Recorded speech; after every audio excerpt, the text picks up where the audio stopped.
Most of my work focuses on telling the stories or providing a platform for the stories of people from marginalized groups.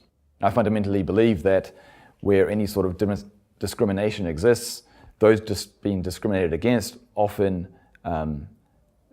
do not have the ability to tell their stories. The narratives of their lives are controlled by those who are persecuting them. When they are able to take control of their stories and express themselves in a meaningful way, the balance tips.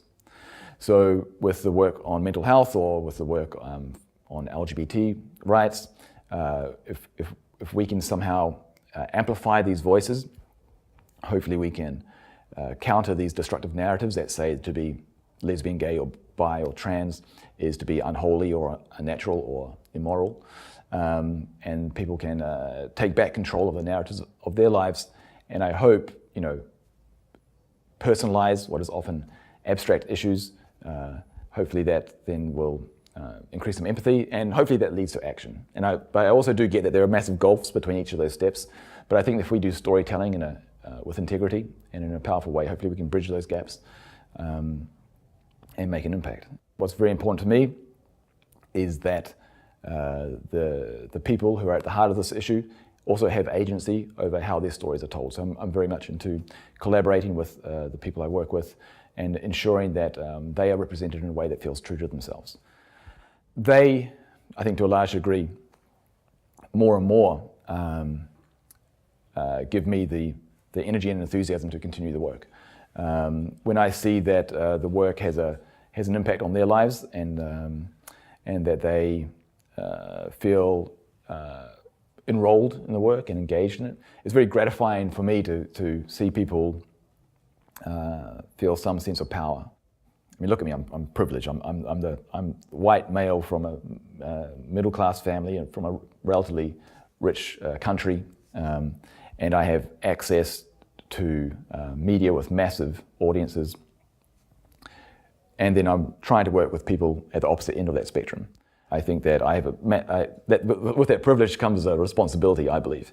And then I hope that it's, what motivates me is the opportunity to be able to contribute to these people's lives by using the privileged position I have to amplify their voices. So 1 in 4 people on this planet will have a mental health problem in their lifetime. And our response to this massive crisis is either we don't talk about it, or at worst, people with mental health problems face severe abuse.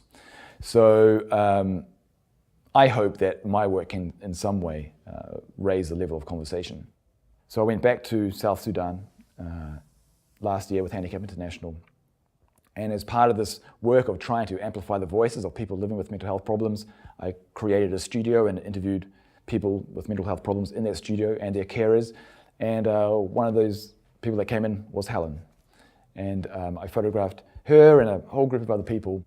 And then I submitted this photograph to World Press Photo, but in a series of 12 pictures altogether. And then when I found out that I'd won a World Press Photo, from one image from that series, I didn't think it would be this image. In fact, I was kind of quite surprised that they selected this picture. Then I heard one of the World Press Photo judges speaking about it and saying that as this image went through the rounds, the judges identified this woman and they started calling her by her name. They identified her as Helen. And every time the picture would come up, they'd say, "Oh, there's Helen again. Let's move her on to the next round." And I understood, and I don't know what it is about this image, but I understood that they had stopped identifying an issue and started to see a person. And I feel now, I guess, that a big part of our job is to try to create a connection. And somehow they felt somehow connected to Helen. And so I'm very grateful to have this picture selected, but I'm also very grateful then to see a woman who has been silenced by stigma now on a poster that's all around the city. This is the platform that we have the privilege to be able to amplify these voices with. And so anyway, I hope that it goes some way towards contributing to a more elevated conversation about mental health problems around the world.